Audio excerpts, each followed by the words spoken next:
Well, we're really excited to have a conversation with you guys, or with each other on people analytics, and I'd love to dive right in, starting with some introductions, if y'all wouldn't mind going down the line, starting with Miles, who you are, what you do, what company you work at. My name is Miles Overholt. I work and I actually founded Strategic Analytics, which measures organizational DNA to help you improve performance and go through major transitions. Awesome. Hi, everybody. I'm Becky Thielen. I work at Microsoft, and I lead a people analytics org. Laura Luther. I'm a vice president with Aon, supporting large employers with total rewards, strategy, and execution. And I'm Shannon Peterson. I work at Verizon. I'm the head of people analytics there. And I'm Shanti Nataraj. I work at Amazon, and I'm a director of economic research in our HR Central Science team. Perfect, thank you. All right, to start, and here's my first question. HR leadership has evolved significantly over the last 5 years as businesses have faced challenge after challenge personnel issues, from the Great Resignation to the rise of remote work and subsequent return to office mandates. And I'm wondering if each of you can quickly share how your role with people analytics has evolved, either internally or with your clients. And I'd, again, like to go down the line, but start with Miles. Okay. Thank you, Paige. I think one of the fascinating things about people analytics is it's an interesting combination of people who are passionate about change and data geeks. And that's a different clump, right? And so I really like them because it's like, wow, I get to be geeky and I get to be passionate because I'm passionate about both. And over the years, HR leadership has been changing for 40, 50 years.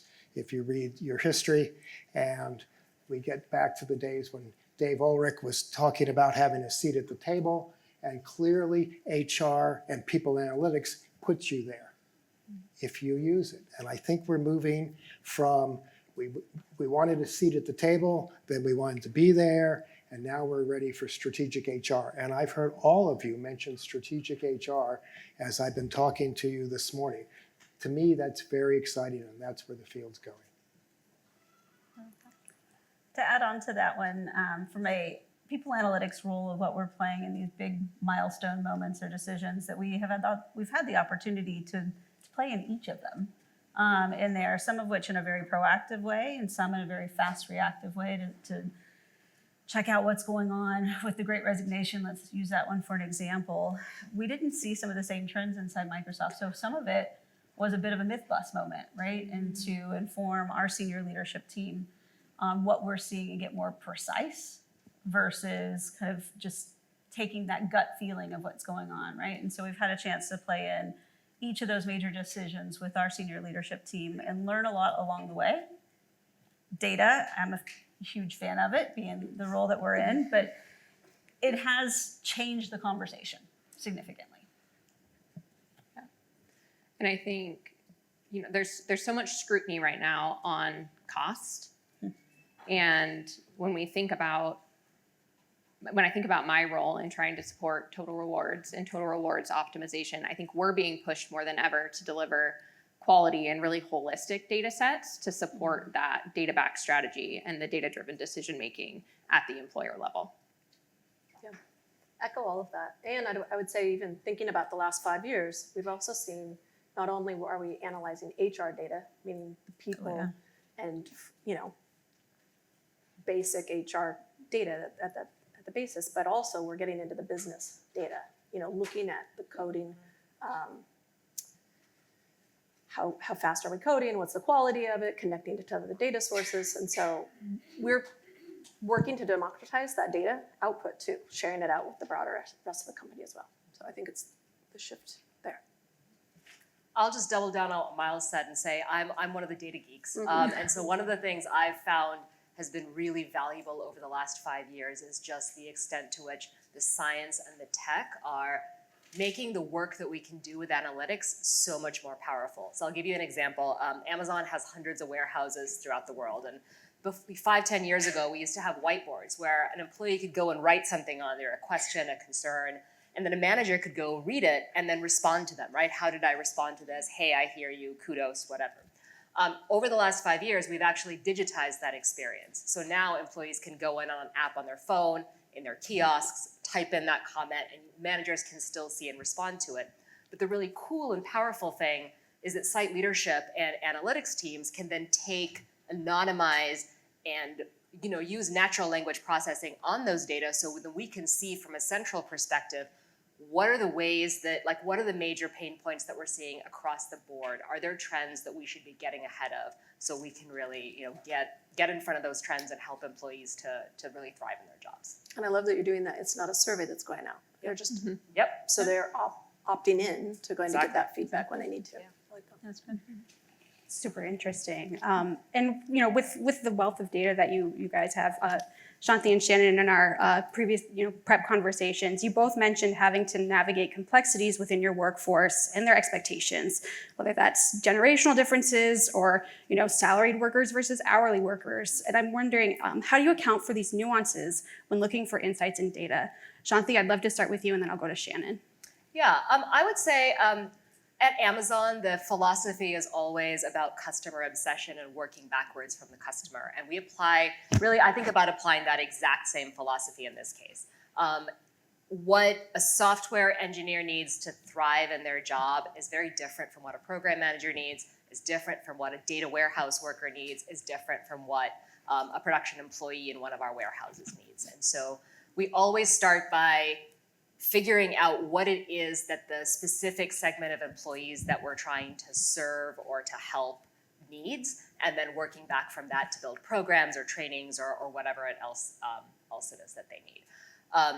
I do think for a large company that can create a challenge when we're trying to build out tools. Obviously, we have to build tools that are scalable across a workforce of 1 million+ people. And so the way we've typically approached that is thinking about building the infrastructure so that it's fungible across these different groups, but that it's also customizable. So for example, we have a rewards and recognition program, but it looks, the technology underlying it's all the same, but it's gonna look different if it's a corporate employee sending out a kudos to one of their colleagues versus somebody in a data center. Yeah, I would echo all of that, right? So at Verizon, we've got a different population, similar to you, right? Like hourly workers, salary workers, people that are on the front line, digging the ditches and laying the lines and climbing the poles, as well as in our retail stores, et cetera. So I think it's, one, you have a team that's got the right analytical capability to dig into all those different demographics and the business context. So you can't just do the analytics. You have to have the context underlying of what's the business trying to get done. And then telling that story, which is part of what the art is in this business. And I think from a total reward strategy too, I'll just add, being able to slice and dice your data, the more slices and dices we can do, the better. But when you think about the generational perspective, it also is allowing you and enabling you to plan for the future. How can we break down the barriers internally and work with our internal leaders to determine what is our workforce makeup going to look like, not just today. We don't want to just assess what's working today, right? We want to see what is our workforce going to look like 5-10 years from now. And our total reward strategy may be super suitable for our population, but we're about to lose 20% of the workforce that's boomers and Gen Z is coming in, right? And so if we know the generational differences when it comes to employee sentiment and perception of overall benefit programs and total rewards, and we know what our workforce is going to look like in 3 to 5 years, then we can make really intentional and incremental changes to our total reward strategy to make sure it's successful going into the future. And I wanted to follow up with you, Laura, on that total rewards strategy. Sometimes with benefits, there can be a mismatch between what employers think is a great benefit for their employees and how workers actually feel about that. And I was wondering if you could share a bit more on how your clients are leveraging analytics to better inform how they invest in their total rewards portfolio and how they better track that return on investment. Yeah, and I think there can be a disconnect. There is a disconnect, and surveys will tell us time and time again that we don't know as well as we think we do what our employees expect from a total rewards perspective. And so I think when we're looking at evaluating data sets, we can quantify all day long the value of your programs and how they compare to your peer groups. But if we don't have that employee sentiment or that employee perception intel to support our decision making, we're maybe not going to make investments in the right place. And I think one thing we find all the time is when we do layer in the employee sentiment data, we identify opportunities not only to make investments, we maybe don't need to shift money from bucket A to bucket B, but also maybe there's a lot of programs that we can validate are really high value, but we're still getting a really low employee perception score. And when we can identify those disconnects, it's probably not an investment issue, it's probably a communication and education and engagement issue. And so you're kind of walking away from this project where maybe you started trying to identify areas where you needed to shift around monies within your total rewards budget, but you're leaving with a strategy to refine your education and communication strategy that actually doesn't require any investment dollars, but can improve the perception of your overall programs. I have a question for all of you, and I'll start with Shanti on this one. Are there any metrics that you believe HR teams tend to over-rely on? For example, in conversations with sources who are in the people analytics space themselves, they told me that employee engagement surveys tend to be overused or misused. And I'd love to hear what your thoughts are there.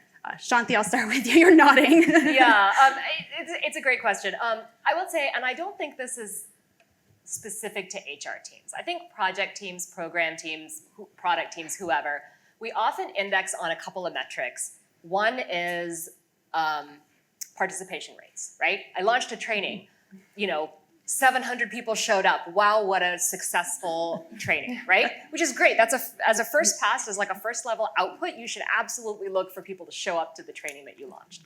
And then to your point, Paige, what did they say about the training afterwards? They all said they loved it. They had a great time. They want to do more trainings like this, right? So again, those are really useful metrics to start with.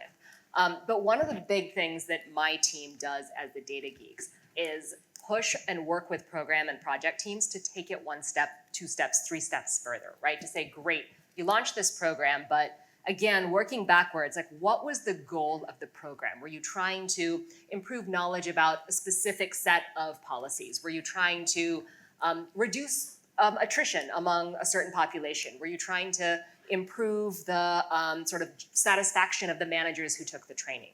And then we actually partner with these teams to try to help them measure in a rigorous scientific way whether or not their program or their training actually delivered what they said they were trying to deliver. And that can, in an ideal world, be a randomized controlled trial, right? Where we randomly assign people into training and we randomly hold out others. Now, obviously in the HR world, that doesn't always happen. So one of the things I and my team love to geek out on is that there are all kinds of economic models that you can use to actually measure the impact of programs when we don't have that sort of randomized controlled trial. So I absolutely agree. I think engagement surveys are great, but you got to go at least one step beyond that. Becky, I'd love to hear your thoughts here. I'd love to add on to that one. Ditto to most of what you just said there. I think the other things that I would just add for our HR practitioners in the room, bring in your people analytics person early. We like it when we can come in early when you're thinking through your program and what you want to achieve, so we can help advise and think through how to start that process before the program gets launched, right? It's always hard to come back and measure an outcome when it was not kind of planned up front exactly, right? And so I'd say that's one bit of advice that I would add to it. I think a couple of things that I think from an overuse perspective is, in this day and age, we have tons of data, and a lot of folks will want to simplify it down to like 1 or 2 data points. And listening system is one of them, right? And so from a leader favorability score or what have you, I think the big things that we're constantly coaching on is never to look at it just in isolation, right? It's a lens. There's a lot of story behind what's going on behind that number itself. And bringing multiple data sets together to analyze further is the better way to go. We're continuously looking at kind of drivers analysis and correlation analysis to see if we can better inform when you have an action. We use those 1 data points as more take a closer look and get curious, especially when we're advising out to like the managers and leaders, right? In HR, we're going to get deeper in the studying of the programs, but with every manager and leader, we can't touch all the time. So it's a constant encouragement of what they should be looking at and how. And if I may, I think that's building on what Shannon said about context. Yeah. None of this data can be looked without context, both at a micro level and at the strategic level. It just is what you're about, right? Yeah, absolutely. Shannon, I'm curious, what are you noticing with your work in that? I mean, the listening system, same, right? We definitely lean on it constantly, and we're in the midst of deploying our first ecosystem of surveys. But in addition, we're trying to connect it to the organizational health metrics and behavioral metrics, like how are you getting your information from the digital first access, which is like your internal HR website, right? All the information that you should be able to get at your fingertips within seconds. And so I think making sure that you're combining the data, just as Becky is saying, you don't just take one data point for it. All of them are important. I just think we probably over-index on that sentiment, which is if you have it only quarterly, then that's just a point in time. We don't yet have a daily, right? So, but I love your ideas on this whiteboard idea where you can bring it when you feel you have it versus I needed to come to you to get it. So I kind of like that. I may steal that from Amazon. No, there's lots of good ideas being shared here. And similarly with what we were just talking about, one challenge I've heard about with people analytics is that HR leaders or teams can find themselves data rich, but insights poor. I'm curious, how do you as people analytics leaders ensure that the data your team resources translates into insights and action? And I'll start with Becky. I love this question. And it's one that I think, so I've been in people analytics since I think 2012 timeframe, and we've struggled with it the whole time. And it's a constant effort to keep working it, right? And some of that, I think it boils down to about 4 or 5 major areas of what gets in the way of it, right? So first is, I think for us, we always have a need that needs to be filled right away with analytics, right? So I need that analytic yesterday to inform a decision I need to make in there. And so there's the speed piece. There's something that I'm really excited about the progress on, but also is how much time it takes to pull data sets together. Now that is evolving greatly with AI and Fabric. From a Microsoft perspective, I know there's many other tools out there, but we are definitely a Microsoft shop inside our team. But the speed of which is increasing. In the past, it could have taken weeks or months, right, to pull certain data together, and especially negotiating it and negotiating data privacy and anonymizing data, et cetera, right? It could take a lot of time to get to the analytic that you want. And by the time you get there, it's hard to then spend the time to soak on it and tell the story.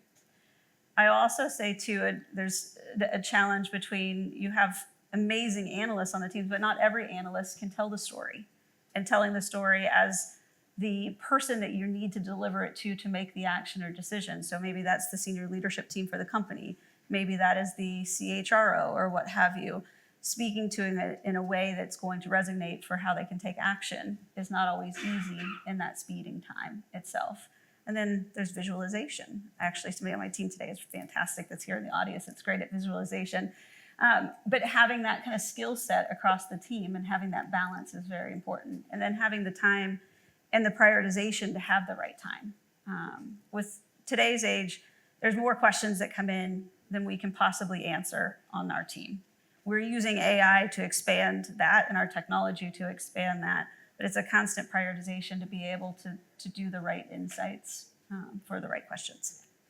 So I'm going to go to Shanti next. I'm curious, how about for you? Like, how are you delivering those insights and actions? Yeah, I mean, +1 to what Becky said, and I especially that speed of data and the extent to which we are able to put it together from multiple sources, as I think many of us have mentioned, faster now really helps.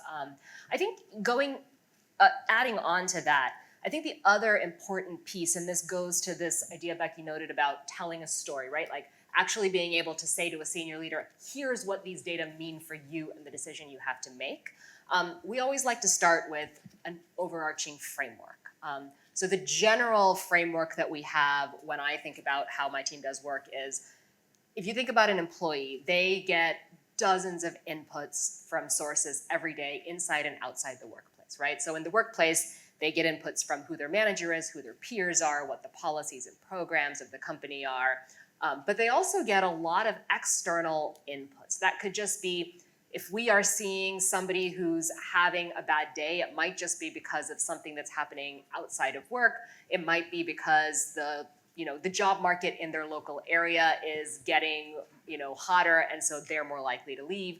So there's a lot of different inputs that come together. And those inputs all come together to drive their experience, right? The employee experience. And in turn, the behaviors, the actions they take, whether that's how well they perform, whether or not they leave the company, how they interact with their peers or their manager. And then ultimately, all those ladder up to the business outcomes, right? Which are really often what senior leaders care about in this context. And so whenever we start looking at data, we always look at it in this framework, right? Not just here's one point in time or one piece of data, but what is this piece of data? How does it fit in with all the other pieces of data we have? And how do we use the scientific models that we have to be able to explain how the pieces we can control of those inputs are impacting employee sentiments, actions, behaviors, and business outcomes. Shannon, I'm curious, how about for Jump in you? on that? Yeah. I think like coming back to your question too, is there's way too much data. So when I first started at Verizon 2 years ago, I walked in the door, met with the CHRO, and she's like, I don't have a lack of data, I have too much. And I don't know which data I trust, right? It's too many people, her directs were coming with different headcount and attrition numbers. And so she was like, can you create a source of truth for me, right? So that it's never a problem of having not enough data. There's way too much of it, but is it organized in a way that you can access it quickly? You believe in it when you access it. Not only can the people analytics team service from it, but can HR or your employees or your people leaders across the company. So creating a single pane of glass was trying to create a place that everybody knew where to go to for my certified products. So I think I was trying to create a bit of organization in a little bit of chaos, and to create some sources that people trusted so that when they were going in front of the board and whatnot, they could get access to that. And then back to the insights, it's how can I also empower HR to learn how to tell those stories? And I'm only one person in a company of 100,000 people. So how do I teach them to fish and analyze it too? AI is going to be transformative here in a few 5 weeks for us, actually, which is going to be super awesome and scary. But I think that's the next phase, is telling it to analyze this for me and giving me a little bit of breathing room to go work on some of those other huge, meaty projects. Yeah, and I wanted to follow up with you. You mentioned earlier in this panel and also in our prep call that at Verizon, your team had developed an employee listening system. I was wondering if you could elaborate on that and its current impact on Verizon's HR strategy, but then particularly regarding this digital front door that you mentioned, and also leveraging generative AI. Yeah. So when I started, like I just said, we didn't really have those sources of truth. So we really had to start from scratch with creating those. And we also had a survey that happened twice a year. Actually, it was 4 times a year when I first began, but it was owned by 4 different teams across the company. And so over the time, it came to my team. We decided to centralize it and also focus in on one platform and technology. And so that platform that we're investing in is really going to be the crux of how do we connect the employee their entire life cycle. So from the moment that you're a candidate to the moment that you exit, we will have all of that information within one system, as well as we have all of our customer survey data as well. So we will be connecting customer and employee sentiment in 2025. And then the generative AI is the next phase of with doing all of this, and in the next few weeks, people leaders will now have in their hands the ability to ask it a question. So they'll be able to say, like, analyze my sentiment of my recent survey, and then tell me, what region was having the lowest engagement and why. And you can tell it, like, could you write me an email? I'd like to send that to my team, and it will do that for you. So I think combining all of these things, which was all connected to the people strategy of a digital first front door. We want everything to go through one single place. Employees know where to go, and if they don't, they know who to ask. And then once they're in that process of asking that question, it can funnel to my team or somewhere else within the HR organization. Thank you. Miles, I'm going to pick on you now. You've spoken about leveraging people analytics as part of change management projects with clients, including CEO succession. And I was curious if you could share more on how analytics are being used in these scenarios. Sure. I've always been fascinated by the change process and how individual change process mirrors team change process, which mirrors organizational change process. So I got interested in developing a way to look at that, because then you use it for exactly what you're asking me. Is we measured for 3 years the CEO succession, watching the old CEO finally give up the reins, handing it over to the new CEO, stepping in the wings, and then what the new CEO did. And it's amazing how the organization changed and how different components were manipulated. I mean that by a lever by senior executives. So you could see actually that there was something going in the entire organism. It's not just did we do it here or we did a change process that revolved around training and coaching. No, what did you change in the organization? And it's fascinating. Plus, when you see that, when it's done well and it works, thank goodness this one worked, is you see the secret sauce. What is their core? What do they hold on to? What won't they let go of as you pass it? And then if you measure the ones that fail, they don't pass the core. I love that. I want to add on to that one just a little bit too. I think, as we have been talking about employee listening systems, we use a lot of our employee listening systems as we're going through the changes. Like there's the normal and there's the baseline that we're constantly monitoring and seeing what may be happening on a day-to-day basis from employee experiences and also the world experiences. But we also look at it in very important moments, like the CEO change from years ago for us, right? Our culture evolution in there, our acquisitions that we have, or big changes that we need to have happening, or things like what was happening during COVID timeframe. So we can use that with other data to then make fast decisions, right? Or make course corrections or bring more clarity. I think probably many of you saw the news in the last week or so. We just had a changeover in our CHRO as well. I'm sure we will have new things that we'll think about what we want to add into this change management process and managing it as a company. Is there anything that's like top of mind for you right now with that?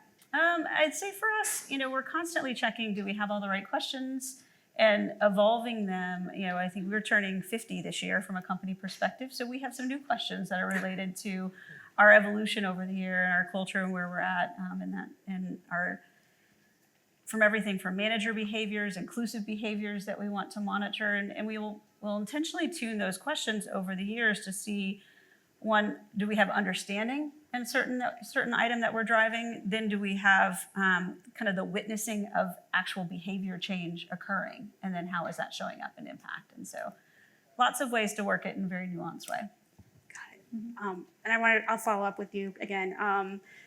One challenge that you've mentioned is your team faces, is delivering insights at a scale to all parties at Microsoft that want them. I know we've talked about this a couple times in this panel already, but AI can help lift that burden. And I'd love if you could share more on that, Becky, and then anyone else who wants to chime in, I'll call on you. I love that. I'll share a few examples, but I am really excited about where we're at kind of in this pivotal moment of technology and how fast it's growing and changing. But we started first with a few, kind of co-pilot scenarios in our listening system, right, of chatting with your data and analyzing some of the data in those spaces. And we've been using co-pilot and agents to help us continue to work on scenarios and ways to scale insights, right? Scale data and scale insights or questions about data. And so some of it, you start first with the basics, right? Like, what is this data point? How is it measured? Those are very basic things that you can do with the documentation that you have in those different co-pilot scenarios. I think other ones that you can see is, and something that we always feel stress about is there's only so many of us. And sometimes many times we have amazing insights that if we could just get it in the hands of every manager, if we could just get it in the hands of every HRBP as they're coaching the senior leader that they're working with. And it's so challenging to get it out there in those moments. Those emails that you try to mass send to push them, we've moved away from some of that into more nudges. We'll use Viva for nudges for managers on an ongoing basis, as well as potentially to bring insights, both small insights from very descriptive basics, and then also prioritize scenarios that we're kind of working through around deeper insights that have correlations or drivers, right, to help a manager or a leader understand where they may have a challenge in their org, a retention issue, a employee experience issue, or so that they can lean in with a bit more precision. And so I think for me and from a Microsoft kind of perspective, we're experimenting a lot right now. I wouldn't say all of them catch legs, right, and run, but it's important to continue to just dive in and try. But it's expanding. How do you figure out what does have catch legs or doesn't? I would say, from a scenario of, let's use chat with your data, right? And so chat with your data itself, it's more of you're going to the data and asking it explicit questions. It's going to catch more legs in a scenario like for the the HR COE program owners that are really trying to understand what's going on with their programs and if things are working out for them. For managers, you want to kind of push, right? And so it'll be a bit of a different method or way to push it to them versus expecting them to have all the right questions. They're not going to have all the right questions, right? Yeah, definitely. Shannon, I know we've talked a I little was bit. like, I don't know what else to add on that. All right, no worries. Becky said it all. By the way, we used to work together a long time ago, so we'll harass each other. Reunion on Too long stage. ago. I know. Laura, how about you? Especially with like your clients, how are you sort of like leveraging AI and everything that's going on there in your work? I think I'll take maybe a little bit of a different lens. I think I'm, well, first of all, sitting on the stage with a lot of analytic leaders.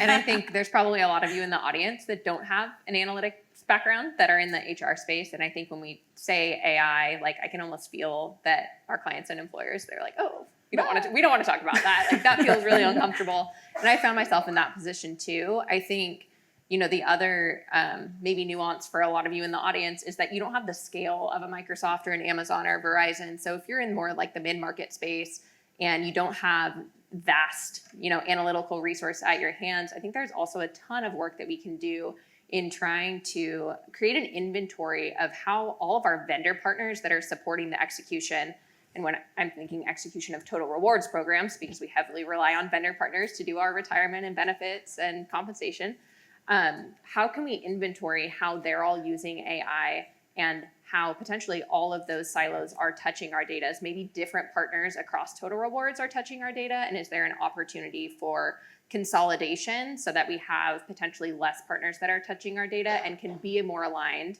in our kind of own internal AI direction and priority, so that we're moving forward in a way where it's easier to keep our arms around it and we're really aligned in philosophy and moving forward at the same pace. Similar, or I want to follow up with you. Employers and workers alike have been concerned about the privacy and safety risks with using AI. And I'd love to get your thoughts, but start with Laura on, you know, how are you taking that into account with the work you do? Yeah, and that's really top of mind, especially when we're thinking about health data, right? Heavily governed by HIPAA. And I think going back to kind of that inventory, the opportunities in the AI space are incredibly vast. And so can we look at all of those opportunities and give them an assessment of value and of risk? And then can we prioritize the opportunities that are high value and low risk? And I can tell you that that is what all your vendor partners are doing right now. They're saying, hey, we will heavily leverage AI when it comes to supporting the member experience and customer service modalities, but we're not going to touch AI when it comes to making care or clinical decisions because of that might be high value, but it's also really high risk. And so right now, while the opportunities are vast, let's try to get our hands around which of those opportunities are high value, low risk to pursue first, and let kind of the market catch up with some of the compliance risk and concerns that we see. Do you ever run into a high value, high risk situation? Yeah, I mean, I think the care and clinical determinations are a good one, right? Like how everybody is upset with United Healthcare about their clinical determination and their denial rates, right? If there was a way that AI could come in and really effectively make care and clinical determinations that are member specific based on the outcome of the care they're supposed to get, like that's a great outcome. And it's a big opportunity for the future. But right now there's big compliance hurdles. And so I think, again, focusing on kind of the other opportunities that also have value attached to them, but don't have that HIPAA compliance risk first, while we kind of figure out and the market figures out how are we going to eliminate kind of the red tape and get comfortable with some of these other opportunities that have good outcomes. Because we're not going to be able to capitalize on the opportunities of AI all at once, right? So it's really about having a strategy and then prioritizing effectively.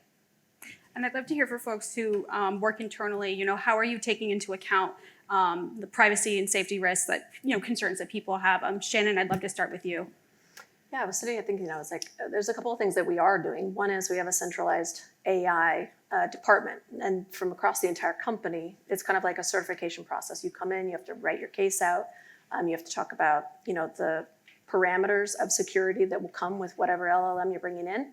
And so that's a check and balance there that has legal connections there. And then I have the own lawyers for the HR organization. So actually I had like 6 lawyer checks all the way through. I think the other part is transparency for how are we using the employee data. And that's something that I'm focused on this year as well, is like how am I documenting the data sources that I'm using and what am I doing with it? And then what are the impacts that we drove this year by doing that? And I think the more transparent we are as leaders out in with our employees, they'll see the benefit. But like right now, externally to our companies, but inside of our United States, I think data privacy is top of mind. And so I think we have to just get really comfortable with being uncomfortable and talking about how we're using it. 2 years ago, what we're doing right now would have been called the creepy, right? We were doing creepy analytics, but we're there, and we're doing it in the non-creepy way, as much as we possibly can. So, It's our new tagline. I mean, it's what I've called it for 10 years. We knew we were going here, right? And now we're here. It's pretty darn cool. Shanti, I've seen you nodding your head. Is there anything you want to add here? Well, I want to build on what you were just saying, which I think is super important, which is what do we do with the information we collected, right? So Amazon actually does have a system called Connections, which does actively go out and ask corporate and blue-collar employees about their sentiment, how they're feeling, what their pain points are. And a big part of that system is to say, like, hey, we're asking you for this information. What are we doing with it? How are we then using it to make your job easier, make your life better, like address the things that you're raising to us? And I think doing that, closing that loop is a really important part of maintaining that trust so that we can continue to use these employee listening systems because they have to see that there's a benefit to them from doing so. 100%. Or I won't answer the survey. Because we only have a few minutes left, I want to do a speed round question. So I'm wondering if each of you can give one short piece of advice to the HR professionals in the audience about leveraging people analytics for their own work. Miles, I'll start with you. Geez, we have to? I mean, one short answer for Yeah, HR Short. people? Keep it short. Yeah.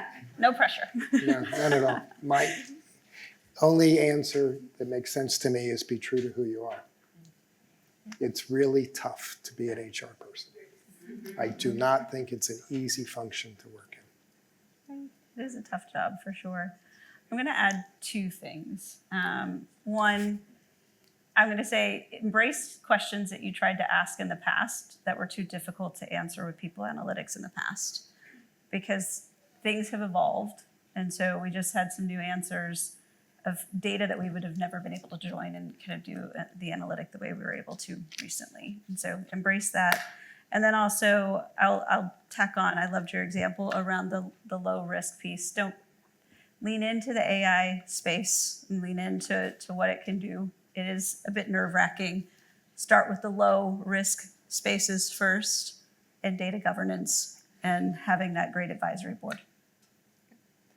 I think I would add, get comfortable breaking down walls within your organization. I think we see all the time benefits leaders working in their silo, retirement leaders, compensation leaders, right? And that prevents us from being able to enable more valuable insights, broader insights that take into consideration a broader data set. The broader that you can get, the more that you can break down walls within your organizations and work cross-functionally, the more effective people strategy that you're gonna have. I mean, just being curious. I think in this profession, we're thinking about the human experience, and I kind of always try to bring myself down to the N of 1. Like, how is that human experiencing that today? That's how I start my storytelling. There's 100,000 employees, but this one person's experience matters as well. And so that's something I always try to like put my feet into somebody else's shoes, I guess, right? I almost said body. So anyway, I think just being patient and, digging in. Going along with being curious and digging in, I would say when you see a result or a data point that either seems too neat and obvious or doesn't make sense, that's where you gotta dig in, right? And even if, to Laura's point, you don't have a big analytics team, you can use common sense to be like, hey, when I did this thing and I saw that like a lot of people left, was it really because I did this thing or was it actually that what happened was like the economy picked up at the same time? So there's a lot of work you can do to make sure you're questioning results that either make too much sense too conveniently or don't make any sense at all. Yeah. Thank you so much. This was a great conversation. All right, give them a round of applause. All right. All right, thanks everybody.